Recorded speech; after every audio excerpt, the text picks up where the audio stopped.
क्या अभी भी आप अपने सिलेबस को कंप्लीट करने में लगे हुए हैं? अगर लगे हुए हैं तो प्लीज़ छोड़ दीजिए, स्टॉप कर दीजिए। क्यों? क्योंकि मैं आपको सजेशन देता हूं, आप जो भी पढ़े हैं पूरे साल के अंतर्गत, जो भी आप पढ़े हैं, जो भी आपके पास नोट्स है, उनको आप रिवाइजिंग करेंगे। देखिए लास्ट में क्या होता है कि बच्चे पूरे साल पढ़ते आते हैं और लास्ट में आकर के वो रिवाइजिंग करना छोड़ देते हैं और वो खुद सोचते हैं कि जो हम पूरा सिलेबस को कंप्लीट कर लिए हैं, लेकिन लास्ट में अगर आप 15 दिन भी अगर पढ़ना छोड़ देंगे ना, देखिए पढ़ाई जो है एक प्रकार का प्रैक्टिस है। रीडिंग इज अ प्रैक्टिस, यानी जितना प्रैक्टिस करेंगे उतना आप निखरेंगे, यानी उतना आप निखारेंगे, इतना आप एक तरह से चमकेंगे। ठीक है, तो आपको प्रैक्टिस करना है। जो भी आप प्रीवियस ईयर में, प्रीवियस मंथ में जो भी आप पढ़े हैं, जो भी आपके पास नोट्स है, वो सारी चीज को पढ़िए। और नया चीज बिल्कुल पढ़ने का कोई जरूरत नहीं है, नया चीज पढ़ने का दिमाग लगाना ही नहीं है। अगर नया चीज पढ़ने का अगर दिमाग लगाएंगे, जो पीछे जो पढ़े हैं उनको आप भूलते हुए आ रहे हैं ना। अब सोचिए 1 महीना पहले आप जो पढ़े हैं, तो क्या आपको याद है? नहीं। थोड़ा बहुत अगर याद भी है तो प्रॉपर वे में आपको याद नहीं है, तो याद करना जरूरी है ना। एक बार अगर कॉपी यानी नोट्स को उल्टा के देखेंगे, पलट के देखेंगे, तो आपको याद हो जाएगा। इसलिए मैं आपको सजेस्ट करता हूं, आप नया चीज के पीछे नहीं भागेंगे और आप हर एक सब्जेक्ट का जो भी इंपॉर्टेंस क्वेश्चन होते हैं वो सारे चीज को कवर करेंगे और सभी नोट्स को एक बार रिवाइज करने का प्रयास करेंगे। तो हर एक सब्जेक्ट का जो इंपॉर्टेंस क्वेश्चन होते हैं वो सभी चीज को कवर करना है, किसी भी सब्जेक्ट का क्वेश्चन को नहीं छोड़ना है, क्योंकि रिवाइज करेंगे, रिवाइजिंग बहुत ही बड़ा मायने रखता है। लास्ट में अगर आप रिवाइज नहीं करते हैं तो हो सके कहीं ना कहीं आपके अंदर त्रुटि हो सकती है। बोर्ड एग्जाम में जाकर के आप ये फील कर सकते हैं कि ओह नहीं, हमको ये चीज पढ़ के आना था। ठीक है, तो इसलिए आज जो हम लोग कवर करेंगे काफी इंपॉर्टेंट यानी मोस्ट इंपॉर्टेंट क्वेश्चन को सॉल्व करेंगे हिंदी के। ठीक है, और यहाँ से बार बार क्वेश्चन से पूछे जाते हैं बोर्ड एग्जाम में, मैं 100% गारंटी देता हूँ, यहाँ से आपको क्वेश्चन 100% पूछे जाएंगे बोर्ड एग्जाम में। ठीक है, तो इसलिए आप सभी क्वेश्चन को कवर करेंगे, कोई भी क्वेश्चन आपका मिस्टेक नहीं होनी चाहिए। मिस्टेक अगर होता है तो मैं हर एक वीडियो में बोलता हूँ कि आप स्क्रीनशॉट लेंगे और स्क्रीनशॉट लेकर के उनको रख नहीं देंगे समेट करके, उनको 1 से 2 बार देखेंगे और आपको याद करने का प्रयास करना है। ठीक है, तो चलिए काफी देर हो चुकी है, हम लोग क्वेश्चन को स्टार्ट करते हैं। सबसे फर्स्ट नंबर क्वेश्चन आपका स्क्रीन पर, क्वेश्चन काफी सिंपल है। क्वेश्चन पूछा गया, देखिए ये सभी आपका वायरल प्रश्न है, मतलब ये वायरल ऑब्जेक्टिव है। ठीक है, मतलब है कि ये सबसे ज्यादा ट्रेंड कर रहा है, सबसे ज्यादा मतलब स्टूडेंट इनको लाइक कर रहे हैं, एक तरह से कवर कर रहे हैं। ठीक है, तो एक झलक आपको भी रिवाइज करना है। सबसे फर्स्ट क्वेश्चन आपका स्क्रीन पर, प्यारे नन्हे बेटे को कविता का नायक कहां का रहने वाला है? ठीक है, ये जो है प्यारे नन्हे बेटे, इसका जो कविता का नायक है ये कहां के रहने वाले हैं? बिल्कुल हम लोग जानते हैं वो जो रहने वाले हैं वो कहां के? उत्तराखंड के। कहां के? उत्तराखंड के, यानी जम्मू कश्मीर का तरफ, यानी भारत के उत्तर पश्चिमी राज्य है उत्तराखंड, वहां के रहने वाले हैं। ऑप्शन आपका बी राइट आंसर जाएंगे, यानी देहरादून। उत्तराखंड का राजधानी कहां है? देहरादून। अब देखिए क्वेश्चन नंबर सेकंड आपका स्क्रीन पर, सुंदर का आपको पर्यायवाची शब्द पूछा गया है। ये क्वेश्चन आपका 2019 में पूछा गया है ना, तो सुंदर का पर्यायवाची शब्द को आप ये भी बोल सकते हैं कि समान अर्थ, समान अर्थ यानी मीनिंग में कोई चेंज नहीं। तो सुंदर का जो पर्यायवाची शब्द हो जाएगा वो हो जाएगा सुरभि।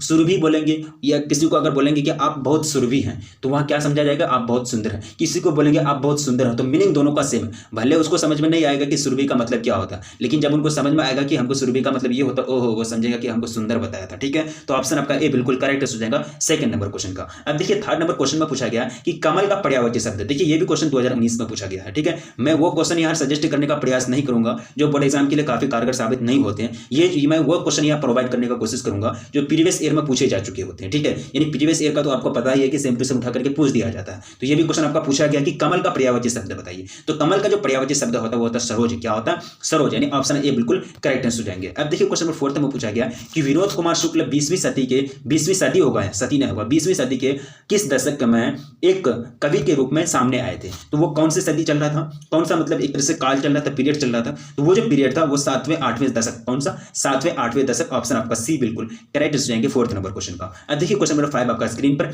अमृत शब्द का जो पर्यायवाची है वो क्या है? अमृत। ठीक है, तो इसका जो पर्यायवाची हो जाएगा वो हो जाएगा सुधा। क्या हो जाएगा? सुधा। अमृत दूध, सुधा दूध हम लोग पीते हैं। ठीक है, सुधा दूध आता है, उसको अमृत भी बोलते हैं। ठीक है, यानी ऑप्शन ए बिल्कुल राइट हो जाएंगे 5वें नंबर क्वेश्चन का। अब देखिए क्वेश्चन नंबर 6 आपका स्क्रीन पर आपके समक्ष पूछा गया है, निम्नलिखित में कौन सी उदय प्रकाश जी की कहानी नहीं है? उदय प्रकाश जी की कहानी जो है उनके बारे में हम लोग अच्छी तरह से पढ़े हैं, तो कौन सी कहानी जो है उदय प्रकाश जी की नहीं है? तो इसका जो करेक्ट हो जाएगा 6 नंबर क्वेश्चन का वो हो जाएगा आपका पूस की रात। ये उदय प्रकाश जी द्वारा रचा नहीं गया है। दरियाई घोड़ा, पीली छतरी वाली लड़की, उसके बाद मैंगो सील, ये तीनों जो मतलब कहानी है, रचना है, ये उदय प्रकाश जी के द्वारा रचे गए हैं। ऑप्शन आपका डी राइट आंसर रहेंगे। 6 number question 7th number question, अश्व का मतलब होता है घोड़ा। अश्व का मतलब होता है घोड़ा, हॉर्स, यानी घोड़ा का जो मतलब एक तरह से पर्यायवाची शब्द है वो क्या है? तो तुरंग। तुरंग जो है ना वो क्या है? घोड़ा का पर्यायवाची शब्द है। तुरंग मतलब बहुत तेज भागता है ना, तुरंत यानी तुरंत यहाँ से वहाँ भाग गया, ठीक है, बहुत तेज दौड़ता घोड़ा, ठीक है, तो आपका ऑप्शन सी बिल्कुल करेक्ट हो जाएंगे। अब देखिए क्वेश्चन नंबर 8 आपका स्क्रीन पर, पत्थर का आपको पर्यायवाची शब्द पूछा गया। 5 नंबर का पूछे जाते पर्यायवाची शब्द, उपसर्ग पढ़ते पर्यायवाची शब्द और मुहावरे आपको पूछे जाएंगे। आप पढ़े नहीं पढ़े, बोर्ड एग्जाम को पूछने का कार्य होता है, वो अपना रूल अप्लाई करते हैं। अब क्या आप तैयारी करके जाते हैं नहीं जाते हैं वो आप पर डिपेंड करता है, लेकिन बोर्ड एग्जाम में पूछे जाएंगे तो आपको पढ़ के जाना होगा ना, पढ़ के जाना होगा तभी तो आपका मार्क्स एक तरह से ऐड होगा, मार्क्स हाई होगा, ठीक है। तो पत्थर का जो पर्यायवाची शब्द होता है वो होता है पाषाण। क्या होता है? पाषाण, यानी ऑप्शन ए बिल्कुल करेक्ट हो जाएंगे 8 नंबर क्वेश्चन का। अब देखिए नेक्स्ट क्वेश्चन आपका स्क्रीन पर, क्वेश्चन नंबर 9, किस शब्द के पर्यायवाची शब्द गलत है? गलत है, ठीक है, यानी गलत है। तो कमल, सरोज, पंकज, ये देखिए 9 नंबर क्वेश्चन। तो कमल का पर्यायवाची शब्द जलज होता है, पंकज होता है, सरोज होता है, बिल्कुल सही है। कुसुम का पुष्प भी होता है, फूल, सुमन, बिल्कुल सही है। फूल का मतलब पर्यायवाची शब्द ये दिया गया। सरस्वती, गिरा, भारती, वाणी, बिल्कुल सही है। सूर्य, दीवा, वाम, वासर, ये बिल्कुल गलत है, यानी ऑप्शन आपका डी बिल्कुल करेक्ट हो जाएंगे। सूर्य का पर्यायवाची शब्द दीवा नहीं होता, वाम नहीं होता, वासर नहीं होता। अब चलिए नेक्स्ट क्वेश्चन आपका स्क्रीन पर 10th पूछा गया कि विनोद कुमार शुक्ल की रचना महाविद्यालय साहित्य की किस विद्या का संग्रह है? किस विद्या का मतलब कलेक्शन है? तो ये जो है ना कहानी संग्रह है, क्या है? स्टोरी कलेक्शन यानी कहानी संग्रह है। ऑप्शन आपका बी करेक्ट हो जाएंगे 10th नंबर क्वेश्चन का। अब नेक्स्ट क्वेश्चन आपका स्क्रीन पर, क्वेश्चन नंबर 11 आपको पूछ रहा है कि अदजल गगरी छलकत जाए, ठीक है। तो ये जो है ये क्या है? तो इसका जो करेक्ट हो जाएगा मतलब आपको एक तरह से ये क्या पूछा गया? ये आपका मुहावरा है। तो मुहावरा का मीनिंग बताइए। अदजल गगरी छलकत जाए, थोड़ा सा लगता है भोजपुरी के जैसा, ठीक है। तो इसका जो करेक्ट आंसर हो जाएगा वो जाएगा ओछा व्यक्ति अधिक प्रदर्शन करता है। ओछा व्यक्ति क्या करता है? अधिक प्रदर्शन करता है, अधिक दिखावा करता है। ऑप्शन आपका बी करेक्ट हो जाएंगे 11th नंबर क्वेश्चन का। अब देखिए क्वेश्चन नंबर 12 पूछ रहा है कि नाच न जाने अंगन टेढ़ा। ओहो, काम करने का मतलब तरीका ही नहीं मालूम, अब बोलते हैं कि अंगन टेढ़ा है, ठीक है। आपको करने का तरीका ही नहीं मालूम, अब बोलते हैं कि अंगन टेढ़ा है। तो यहाँ क्या सच में अंगन टेढ़ा होता है? अंगन टेढ़ा होता नहीं। तो इसका जो राइट आंसर हो जाएगा वो आपको बताना है। तो इसका मतलब हो जाता है काम न जाने बहाना बनाना, काम न जानना और बहाना बनाना, ठीक है। यानी काम जानता ही नहीं और बहाना बनाता, ठीक है। तो ये इसका मीनिंग हो जाएगा। ये आपका मुहावरा है, एक तरह से याद रखने का प्रयास करेंगे, काफी फेमस है। लोहे के चने चबाना, ये भी आपका मुहावरा पूछा गया है। तो लोहे के चने चबाने का मतलब होता है, क्या होता है इसका मतलब कि कठिन परिश्रम करना, बहुत ज्यादा मेहनत करना, वर्किंग हार्ड वर्किंग। आप लोग क्या कर रहे हैं? लोहे के चने चबा रहे हैं। तो कहने का सेंस ये हो जाएगा कि आप लोग मेहनत ज्यादा कर रहे हैं। बोर्ड एग्जाम आपके पास नजदीक है, काफी नजदीक आ चुका है, आप लोग काफी मेहनत कर रहे हैं। तो आप यहाँ कहेंगे, अगर हम ये कहेंगे कि आप लोग लोहे के चने चबा रहे हैं तो आप सच में यही नहीं समझेंगे कि सर हम तो लोहे के चने नहीं खा रहे, चबाते कहाँ हैं, ठीक है, हम तो चने के मतलब चने चबा रहे हैं। तो ये इसका मतलब मेरा सेंस ये हो जाएगा कि आप लोग मेहनत ज्यादा कर रहे हैं, कड़ी मेहनत कर रहे हैं, ठीक है। बोर्ड एग्जाम आपके पास काफी नजदीक आ चुका है, तो ठीक आप मेहनत भी करनी चाहिए ना, ठीक है। यानी ऑप्शन आपका डी बिल्कुल करेक्ट हो जाएगा। अब देखिए 14 नंबर क्वेश्चन, लेखक और उसकी माँ को पिताजी को लेकर क्या कोशिश रहती थी? तो इसका जो राइट आंसर हो जाएगा वो हो जाएगा अपनी दुनिया में सुख चैन रहे, अपनी दुनिया में सुख चैन से रहे, ये कोशिश की जाती थी। ऑप्शन आपका सी बिल्कुल करेक्ट हो जाएगा 14 नंबर क्वेश्चन का। अब देखिए क्वेश्चन नंबर 15, जितेंद्रिया में आपको समास पूछा गया। समास और उपसर्ग, समास एक तरह से समास पूछा गया, उपसर्ग और प्रत्यय तो वो दूसरा चीज हो गया, समास पूछा गया। तो ये जो समास है ना जितेंद्रिया, ये बहुब्रीहि समास है। क्या है? बहुब्रीहि समास है। क्वेश्चन नंबर 16, कपड़ा लत्ता कौन सा समास है? इसमें आपको कपड़ा लत्ता में आपको समास पूछा गया। तो ये जो समास है ना ये द्विंद्व समास है। क्या है? द्विंद्व समास, ठीक है। अब देखिए क्वेश्चन नंबर 17 पूछा गया कि लेखक को किसने बताया कि तिरिछ में काले नाग से 100 गुना ज्यादा जहर होता है? तिरिछ में काले नाग से ज्यादा 100 गुना ज्यादा, यानी 100 टाइम्स क्या होता है? मतलब जहर होता है, पॉइजन होता है। ये किसने बताया था उनको? तो ये जो कहे थे ये कहते थानू साहब ने, थानू ने उनको बताया था, ठीक है। अब देखिए क्वेश्चन नंबर 18, लेखक के पिताजी शहर क्यों गए थे? लेखक के पिताजी शहर क्यों गए थे? आपको बोर्ड एग्जाम में कारण पूछे जाएंगे, आपको बताना पड़ेगा। अगर आप बता देंगे तो आपको मार्क्स मिलेगा, नहीं बताएंगे तो आपको मार्क्स नहीं दिया जाएगा, ठीक है। बात बराबर। अगर लिखेंगे तो मार्क्स मिलेगा, नहीं लिखेंगे तो कॉपी खाली जाएगा, ठीक है। तो खाली नहीं जाने देना है, लिखना है, कुछ ना कुछ तो लिखना है, कॉपी खाली नहीं भरना है मेरे दोस्त, कॉपी खाली नहीं जाने देना है। ये आपका लैंग्वेज है, कुछ भी लिख देंगे आप अपने दिमाग से थोड़ा बहुत समझ करके तो आपको मार्क्स मिल जाएगा। देखिए जो कॉपी चेक करने वाले होते हैं उनको कोई शौक नहीं रहता आपका मार्क्स छाटने का, वो तो सिर्फ ये देखता है कि बच्चे कहीं लिखे, वो सिर्फ ये सोचता है कि कहीं लिखे जो हम नंबर दे, वो नंबर देने का बहाना सोचता है, ठीक है। वो उन पर भी तो जांच होती है ना, ऐसा नहीं कि आपको नंबर दे दिया जाएगा, आप कॉपी खाली छोड़े आपको नंबर दे दिया जाएगा, उन पर भी तो जांच होती है, उनके भी ऊपर तो अफसर हैं, ठीक है। ये सब चीज को सोचिए, लेकिन कॉपी खाली जाने नहीं देना, ये कंडीशन है, ये कंडीशन है, फर्स्ट कंडीशन, ठीक है। देखिए 18 नंबर क्वेश्चन का आपको राइट आंसर बताना है। तो 18 का जो करेक्ट आंसर हो जाएगा वो क्या होगा? 18 का राइट आंसर हो जाएगा अदालत में पेशी के लिए, यानी लेखक के पिताजी शहर क्यों गए थे? अदालत में पेशी के लिए गए थे, ठीक है, यानी कोर्ट में। उच्च शब्द का आपको विशेषण बताना है। यह क्वेश्चन आपका 2021 में पूछा जा चुका क्वेश्चन है। उच्च शब्द का विशेषण जो होता है वो उच्चतर, ठीक है। अब देखिए क्वेश्चन नंबर 18 20 आलस का विशेषण बताइए। आलस का कोई क्या करना है, विशेषण। तो आलस का विशेषण क्या होता है, आलस का विशेषण क्या होता है, सिंपल सा क्वेश्चन है 20। तो ये जो आलस का विशेषण हो जाएगा आलसी, क्या हो जाएगा, आलसी व्यक्ति, ठीक है। बोलते हैं ना आलसी व्यक्ति बहुत देर से सो करके उठते हैं। अब देखिए 21, नमक शब्द का नमकीन आपको पूछा गया, विशेषण पूछा गया, विशेषण इसका ये भी क्वेश्चन आपका 2021 में एनुअल एग्जाम में पूछा जा चुका क्वेश्चन है। तो नमक शब्द का जो ये हो जाएगा नमकीन हो जाएगा, इसका विशेषण क्या हो जाएगा, नमकीन हो जाएगा। नेक्स्ट देखिए क्वेश्चन 22, स्वर्ण विशेषण यानी स्वर्ण का विशेषण बताइए, ये भी क्वेश्चन आपका 2020 में पूछा जा चुका क्वेश्चन है। तो स्वर्ण का जो विशेषण होता है वो होता है स्वर्णिम, क्या होता है, स्वर्णिम, यानी ऑप्शन आपका बी करेक्ट आंसर हो जाएंगे 22 नंबर क्वेश्चन का। अब देखिए क्वेश्चन नंबर 23, अशोक वाजपेयी को कौन सा सम्मान या पुरस्कार नहीं प्रदान किया गया, ठीक है। देखिए ये 4 पुरस्कार दिया गया, ये 4 में से एक उनको नहीं दिया गया था, बाकी 3 दिया गया था, वो 4 में से कौन नहीं दिया गया वो आप चूज करके निकालिए। तो यहाँ जो हो जाएगा 23 का पहल सम्मान उनको नहीं दिया गया था, बाकी ये तीनों प्रकार के जो सम्मान है उनको दिए गए थे अशोक वाजपेयी जी को। ऑप्शन सी आपका राइट आंसर हो जाएगा 23 नंबर क्वेश्चन का। 24 आपका स्क्रीन पर आपके समक्ष वाजपेयी जी यानी अशोक वाजपेयी किस विश्वविद्यालय से किस यूनिवर्सिटी के कुलपति रह चुके हैं, चांसलर रह चुके हैं। तो वो जो यूनिवर्सिटी के नाम थे महात्मा गांधी अंतरराष्ट्रीय हिंदी विश्वविद्यालय यानी Mahatma Gandhi international Hindi university. Option आपका बी करेक्ट हो जाएगा 24 नंबर क्वेश्चन का। अब देखिए क्वेश्चन नंबर 25 पूछा गया है कि जागरण का आपको लिंग निर्णय कर लेकर है, जागरण का लिंग क्या होगा। तो जागरण का जो लिंग होगा वो होगा पुल्लिंग, दैनिक जागरण या फिर जागरण, इसका लिंग क्या होता है, पुल्लिंग होता। ऑप्शन सी करेक्ट हो जाएंगे। अब देखिए क्वेश्चन नंबर 26, कैंची का आपको लिंग मतलब कैंची का आपको क्या करना है, लिंग निर्णय करो। तो इसका जो लिंग हो जाएगा वो स्त्रीलिंग हो जाएगा, क्या हो जाएगा, स्त्रीलिंग। नेक्स्ट देखिए तलवा का लिंग निर्णय कीजिए। लिंग निर्धारण आपको मतलब एक तरह से क्या किया जाता है कि ये शब्द का लिंग निर्धारण करें, ये शब्द का लिंग क्या होगा, ठीक है। तो आपको पूछे जाते हैं बार-बार बोर्ड एग्जाम में। तो 27 का जो करेक्ट आंसर हो जाएगा वो हो जाएगा पुल्लिंग। तलवा जो है एक प्रकार का क्या है, पुल्लिंग है। ऑप्शन आपका ए बिल्कुल राइट आंसर हो जाएंगे 27 नंबर क्वेश्चन का। अब देखिए क्वेश्चन नंबर 28 में पूछा गया, काफी सिंपल क्वेश्चन है। वीडियो को अभी तक लाइक नहीं किया तो प्लीज वीडियो को लाइक कर देंगे। अपने आप लोग अपने आंसर देने की भावना में खो जाते हैं और लाइक नहीं कर पाते, प्लीज वीडियो को लाइक कर देंगे और अपने दोस्त में प्लीज एक बार जम करके शेयर कर देंगे। आप जानते हैं करेंगे भला तो होगा भला, अपने दोस्त की भला कीजिए। इस टाइम में कम से कम एग्जाम का टाइम है,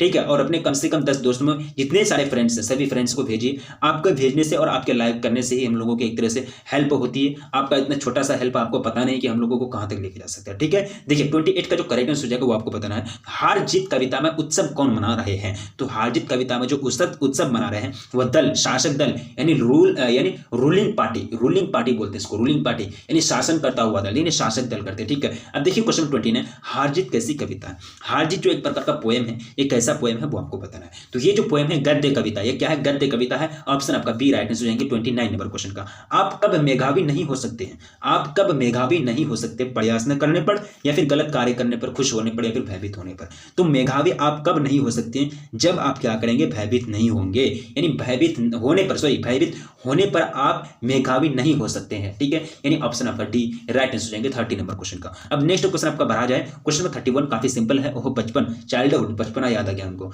बचपन में ही हमारा किस प्रकार के वातावरण में रहना आवश्यक है, यानी हमको बचपन में किस प्रकार के माहौल में रहनी चाहिए, किस प्रकार का एनवायरनमेंट होनी चाहिए, यह आवश्यक है, ठीक है। तो किस प्रकार का, स्वतंत्र, फ्री, स्वतंत्रतापूर्ण यानी फ्री यानी किसी का स्ट्रेस नहीं, किसी का दबाव नहीं, यानी फ्री माहौल में रहनी चाहिए। तो फ्री माहौल में ही बच्चे कुछ सीखते हैं। अगर उन पर हमेशा किसी का दबाव रहेगा तो हमेशा दबाव महसूस करेगा, वो अपने आप में के अंदर एक घुटन महसूस करेगा, तो वहाँ बच्चे कुछ सीख नहीं पाते। वहाँ अच्छे क्या मतलब बुरी चीज़ तो दूर की बात, अच्छी भी चीज़ नहीं सीख पाते। इसलिए बच्चे जो है वातावरण यानी खुली वातावरण में रहनी चाहिए बचपन में, ठीक है। अब नेक्स्ट देखिए क्वेश्चन 32, साम्यवादी किससे लड़ रहा है, साम्यवादी किससे लड़ रहा है। तो बिल्कुल बात है साम्यवादी। 32 का जो राइट आंसर हो जाएगा वो क्या हो जाएगा, देखिए मैं आपको बता देता हूं। अगर आप हिस्ट्री के स्टूडेंट हैं तो हिस्ट्री में आपको पता होगा कि साम्यवादी का जो विचारधारा है, यानी जो साम्यवादी विचारधारा है, इनको कौन एक तरह से चाइना फॉलो करता है, ठीक है, चाइना फॉलो करता है। और ये चाइना जो फॉलो करता है ये पूंजीवादी से हमेशा लड़ रहा है, अमेरिका से हमेशा लड़ रहा है। तो ये पूंजीवादी है ना, ये पूंजीवादी का जो आइडियोलॉजी है इनको कौन फॉलो करता है, ये अमेरिका फॉलो करता है। पूंजीवादी और समाजवादी रसिया, समाजवादी रसिया के बीच हमेशा रसिया और अमेरिका के बीच तानाबाना चलता है। चाइना और अमेरिका के बीच हमेशा क्या चलता है, तानाबानी चलता है। तो अब चाइना जो फॉलो करता है वो साम्यवादी को फॉलो करता है और पूंजीवादी को अमेरिका करता है। तो ये दोनों बीच आपस में लड़ रहे हैं। साम्यवादी किससे लड़ रहा है, अमेरिका से लड़ रहा है। चाइना किससे लड़ रहा है, अमेरिका से लड़ रहा है। तो साम्यवादी किससे लड़ रहा है, चाइना से लड़ रहा है, यानी अमेरिका से लड़ रहा है। पूंजीवादी से लड़ रहा है, पूंजीवादी। ऑप्शन ए बिल्कुल करेक्ट आंसर हो जाएंगे, ठीक है। अब नेक्स्ट क्वेश्चन के ऊपर आ जाए, क्वेश्चन नंबर 33, 8 आंसू रोने का अर्थ बताइए। 8 आंसू, ओहो काफी रोड है, ठीक है। तो 8 आंसू रोने का जो मतलब हो जाएगा वो हो जाएगा आपका क्या, 33 का हो जाएगा खूब रोना, यानी खूब पूरा धार रोना, ठीक है। यानी एक तरह से यही खूब वीपिंग कर रहा, खूब रो रहा है, तो उसका एक मुहावरा है, मुहावरे का अर्थ हो जाएगा आप खूब रोना, ठीक है। अब देखिए एरी चोटी का पसीना एक करना, एरी चोटी का पसीना एक करना, तो बताइए इसका राइट आंसर क्या होगा 34 नंबर क्वेश्चन का, ठीक है। एरी चोटी का पसीना एक करना, आप लोग एरी और चोटी का पसीना एक कर रहे हैं अभी, ठीक है। यानी एग्जाम है तो कठिन परिश्रम कर रहे हैं, कठिन मेहनत कर रहे हैं, तो कठिन परिश्रम करना, हार्ड लेबर यानी वर्क हार्ड वर्क करना, ठीक है। इसका मतलब हो जाएगा ऑप्शन ए बिल्कुल करेक्ट आंसर हो जाएंगे 34 नंबर क्वेश्चन का। अब देखिए क्वेश्चन नंबर 35, मानव के विचारों, संबंधों और प्रेम को कौन नष्ट करता है? मानव के विचार, जो भी आइडियाज होते हैं, जो भी मतलब थॉट्स होते हैं, और उनके जो भी रिलेशन होते हैं, उनके पास, उनके अंदर में जो भी फीलिंग्स होती है, जो भी प्रेम वाली भावना होती है, उनको पूरा नष्ट कर देता, पूरा निस्त नाबूद कर देता। कौन करता बताएंगे? 35 को जो करेक्ट आंसर हो जाएगा भय। ये जो डर है ना, ये डर बहुत बड़ा चीज होता है, डर जो है वो बहुत बड़ा चीज होता है। या डर, अगर देखिए, अगर आप सामने में कुछ सोच रहे हैं, आपके पास कोई विचार चल रहा है, आपका माइंड में कुछ विचार चल रहा है, मान थोड़ा सा एग्जांपल के रूप में समझेंगे, सिर्फ सेंटेंस को समझने से कुछ नहीं होगा। आपके माइंड में कुछ विचार चल रहा है, ठीक है, और आप रास्ते में जा रहे हैं, रास्ते में चलते चलते आपको कुछ दिख गया, वहां आप डर गए, तो वो विचार आपका माइंड में स्टॉप हो जाएगा, वो आप चीज सोचना बंद कर देंगे, तो वो विचार आपका हो सके, वो विचार आप जो चीज सोच रहे थे, आप वो डरने के बाद आप वो चीज आप याद भी नहीं कर पाएंगे। तो वहां जो आप विचार, जो थॉट कर रहे थे, जो दिमाग में जो सोच रहे थे ना, वो आपका नष्ट हो गया, वो आपका टूट गया, वो आपका मतलब जो सोच रहे थे दिमाग में, वो बात आपका भूल गए, ठीक है। तो वहां आपका विचार क्या हो गया? नष्ट हो गया। तो इस प्रकार क्या होता है कि भय से आदमी के जो विचार होते हैं वो क्या हो जाते हैं? नष्ट हो जाते हैं। अगर आपके पास क्रिटिकल सिचुएशन है, यानी अगर कोई मतलब बहुत बड़ा मतलब भयानक सिचुएशन है, यानी आप बहुत बुरी स्थिति में फंसे हुए हैं, अगर आप वहां डर जाएंगे ना, तो आपके दिमाग में कोई सोच नहीं आएगा, आप दिमाग सोच ही नहीं पाएंगे। आप बहुत अक्सर बोलते हैं ना कि आदमी बोल रहा कि क्या करेंगे, दिमाग काम नहीं कर रहा, अक्सर मुंह से निकलते हैं आदमी के, जब वो मुश्किल घड़ी में होते हैं, ठीक है। तो ऐसा क्यों होता है कि आदमी वहां डर जाते हैं, और डरने से क्या होता है कि विचार और संबंधित प्रेम सब कुछ नष्ट हो जाते हैं, ठीक है। समझिए कैसे, ये सिर्फ समझना थोड़ा सा सिंपल सा बात है, ठीक है। यानी 35 का ऑप्शन भी बिल्कुल करेक्ट आंसर जाएंगे। अब देखिए क्वेश्चन नंबर 36, तलवार का विलोम बताइए। तलवार जो शब्द है, आपको इसका क्या करना है? एक तरह से एंटोनिम बताना है, विलोम बताना है। तो तलवार का जो विलोम होता है वो क्या होता है? सहायक। क्या होता है? सहायक। ऑप्शन बी करेक्ट आंसर जाएंगे। 37 होगा ना। आरंभ का विलोम बताइए। आरंभ मतलब शुरू करना, अंत मतलब खरा, अंत मतलब क्या हो जाएगा? लास्ट, यानी ऑप्शन ए बिल्कुल करेक्ट आंसर जाएगा। इतना सिंपल, और इससे सिंपल क्या पूछ सकता है? अधम का आपको विलोम पूछा गया। अधम, देखिए अधम का मतलब होता है एक तरह से क्या होता है कि मतलब कमी, या एक तरह से इंफीरियर बोल भी सकते हैं इसको, सुपीरियर बोलते हैं। सुपीरियर का मतलब होता है सबसे बेस्ट, ठीक है, इंफीरियर बोल सकते हैं। तो उत्तम का मतलब क्या होता है? सबसे बेस्ट, उत्तम। और अधम का मतलब होता है कमी वाला, एक तरह से गुण में कमी हो, प्रॉपर्टी में कमी हो, तो इसका विलोम हो जाएगा उत्तम। ऑप्शन सी बिल्कुल करेक्ट हो जाएंगे। अब देखिए क्वेश्चन नंबर 39, ज्ञानेंद्र पति को उनकी किस रचना के लिए 2006 में साहित्य अकादमी पुरस्कार प्रदान किया गया था? साहित्य अकादमी पुरस्कार जो दिया गया था ज्ञानेंद्र पति को, कौन सी रचना? यानी संस्यात्मा, यानी ऑप्शन आपका ए बिल्कुल राइट आंसर जाएंगे। 40 नंबर क्वेश्चन आपका स्क्रीन पर, गांव में किसकी धुनें सुनाई नहीं पड़ती है? गांव में किसकी धुनें सुनाई नहीं पड़ती है? यहां जो करेक्ट आंसर जाएंगे 40 नंबर क्वेश्चन का, वो हो जाएगा आपका लोकगीत। लोकगीत की जो धुन होती है, जो सुर होती है, वो गांव में वल्लेज तक नहीं पहुंचती है। ऑप्शन सी करेक्ट आंसर जाएंगे 40 नंबर क्वेश्चन का। अब देखिए क्वेश्चन नंबर 41, उद्गम का आपको संधि विच्छेद करना है। 2018 और 2020 का ये बोर्ड मॉडल क्वेश्चन भी आया था कि उद्गम जो आप क्या करेंगे? उत्जोरगम, उत्जोरगम। अब देखिए उत्जोरगम बराबर उद्गम, ठीक है, यानी ऑप्शन आपका बी करेक्ट आंसर जाएंगे 41 नंबर क्वेश्चन का। अब देखिए क्वेश्चन निश्चल का संधि विच्छेद 2018 में पूछा जा चुका था। 2018, 2019, 2020 है ना, 2020, 2021, कितना साल हो गया पूछने का? 1, 2, 3, 4, ये आपका 3 साल बीच में गैप कर गया। चौथा साल आपका एग्जाम होगा 2022 में इस बार, ठीक है। तो पूछे जा सकते हैं, प्रीवियस ईयर का तो पूछ देता ना, कोई रूल, क्या रूल है उनका कोई ठिकाना बोर्ड एग्जाम वाले का, ठीक है। तो इसका जो करेक्ट आंसर हो जाएगा निश्चल, ठीक है, ऑप्शन आपका बी करेक्ट आंसर जाएंगे 42 नंबर क्वेश्चन का। अब देखिए क्वेश्चन नंबर 43, ज्ञानेंद्र पति की रचना एक चक्रा नगरी क्या है? तो ये जो एक प्रकार का है, एक प्रकार का काव्य नाटक है। ये क्या है? काव्य नाटक है। ऑप्शन बी राइट आंसर हो जाएंगे। नेक्स्ट क्वेश्चन की ओर बढ़ा जाए, क्वेश्चन नंबर 44, कौन सी रचना ज्ञानेंद्र पति की नहीं है? कौन सी रचना ज्ञानेंद्र पति की नहीं है? तो इसका जो रचना है, थोड़ी सी जगह दे दो, गाना सुने हैं। तो ये जो रचना है ये ज्ञानेंद्र पति की नहीं है। बाकी ये जो रचना है, ये तीनों रचना जो है वो क्या है? ज्ञानेंद्र पति की है। ऑप्शन आपका डी बिल्कुल करेक्ट सुनेंगे 44 नंबर क्वेश्चन का। अब देखिए क्वेश्चन नंबर 45, ऋण का आपको विलोम बताना है। एंटोनिम ऑफ ऋण यानी लोन बोलते हैं, तो ऋण का आपको क्या बताना है? एंटोनिम यानी विलोम बताना है। तो ऋण का जो विलोम होता है वो कहता है उऋण। ऋण का विलोम उऋण, ऋण का विलोम उऋण, ठीक है, यानी ऑप्शन सी बिल्कुल करेक्ट सुनेंगे। अब देखिए 46, ग्रहण का विलोम बताना। ग्रहण का विलोम बताइए 46 में। देखिए ग्रहण का मतलब होता है त्याग, एक तरह से एक्सेप्ट करना। ग्रहण का मतलब क्या होता है? एक्सेप्ट करना, स्वीकार करना, अपने अंदर समा लेना, उसको बोलता है ग्रहण करना। आपने भोजन ग्रहण किया, मतलब कहने का मतलब ये हो जाएगा कि क्या आपने खाना खाया, भोजन किया, ये मतलब हो जाएगा, ठीक है। आप यहाँ क्या देखिए, अब फिर त्याग का मतलब क्या होता है? निकालना, अपने से छुटकर आए, दूर फेंको या फिर उनसे उनको छोड़ दो या फिर उनसे अपने आप से बाहर निकालो। त्याग का मतलब होता है छोड़ देना, निकालना, ठीक है। तो उनका उल्टा क्या हो जाएगा, त्याग हो जाएगा। ग्रहण का विलोम त्याग, ऑप्शन डी बिल्कुल करेक्ट हो जाएगा 46 नंबर क्वेश्चन का। नेक्स्ट क्वेश्चन की ओर बढ़ा जाए, क्वेश्चन नंबर 47, कौन सी रचना बालकृष्ण भट्ट की नहीं है? कौन सी रचना जो है वो बालकृष्ण भट्ट की नहीं है? तो ये परीक्षा गुरु जो है ना, ये बालकृष्ण भट्ट की नहीं है। बाकी ये तीनों की तीनों जो रचना है वो बालकृष्ण भट्ट द्वारा रचे गए हैं। ऑप्शन डी बिल्कुल करेक्ट हो जाएंगे 47 नंबर क्वेश्चन का। अब देखिए 48 क्वेश्चन आपका स्क्रीन पर आपके समक्ष पूछ रहा है। काफी सिंपल क्वेश्चन है, कंजूस लोग बहुत हैं, प्लीज सॉरी कंजूस लोग बोले, मजाक कर रहा हूं। तो ये आप लोग प्लीज़ वीडियो को लाइक कर देंगे और प्लीज़ वीडियो को लाइक कर देंगे। मैं प्लीज़ बोलता हूं, देखिए आपका एग्जाम का टाइम है और एग्जाम का टाइम आप अपने दोस्तों में एक बार जम करके शेयर कर देंगे। और शेयर करने से क्या होता है कि आपका भी हेल्प होगा, उनका भी हेल्प होगा, सबका हेल्प होगा। आप जानते हैं कि करेंगे भला तो हो भला। आप लोग सच्चे दिल से, आप लोग बहुत एक तरह से मेहनती हैं, जानते हैं कि आप लोग हर एक क्लास में हर एक वीडियो को कवर करते हैं। प्लीज़ तो अपने दोस्तों में एक बार जम करके शेयर कर देंगे, ठीक है। और शेयर करने से जानते हैं कि हेल्पफुल हो जाएगा ना, अभी एग्जाम है, सबका मदद होना चाहिए, ठीक है। देखिए आपको पूछा गया, अब 48 में पूछा गया कि कौन सी रचना बालकृष्ण भट्ट की है? तो कौन सी रचना बालकृष्ण भट्ट की है? तो ये रेल का टिकट जो रेल का विकट खेल टिकट बोल रहा हूं, सॉरी, रेल का विकट खेल, ये जो है बालकृष्ण भट्ट द्वारा रचे गए हैं। देखिए नेक्स्ट क्वेश्चन आपका स्क्रीन पर 14 है, बालकृष्ण भट्ट ने कौन सा मासिक पत्र निकाला था?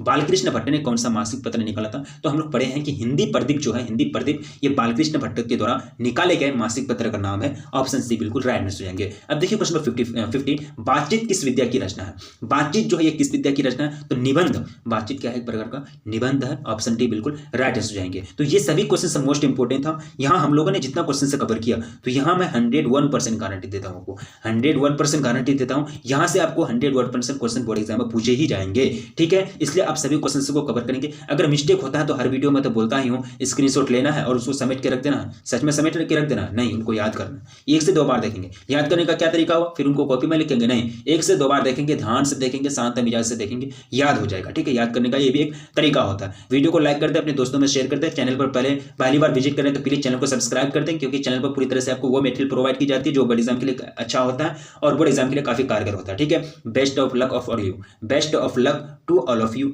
For best exam. आपका एग्जाम अच्छी जाए, कुछ ही दिन आपके पास बचे हुए हैं, आप लोग अच्छी तरह से प्रिपेयर हो पाए, ये मेरी गॉड से प्रिपेयर, ये मेरी गॉड से प्रे है, ठीक है। तो रखिए अपना ख्याल, मिलेंगे फिर नेक्स्ट वीडियो में, तब तक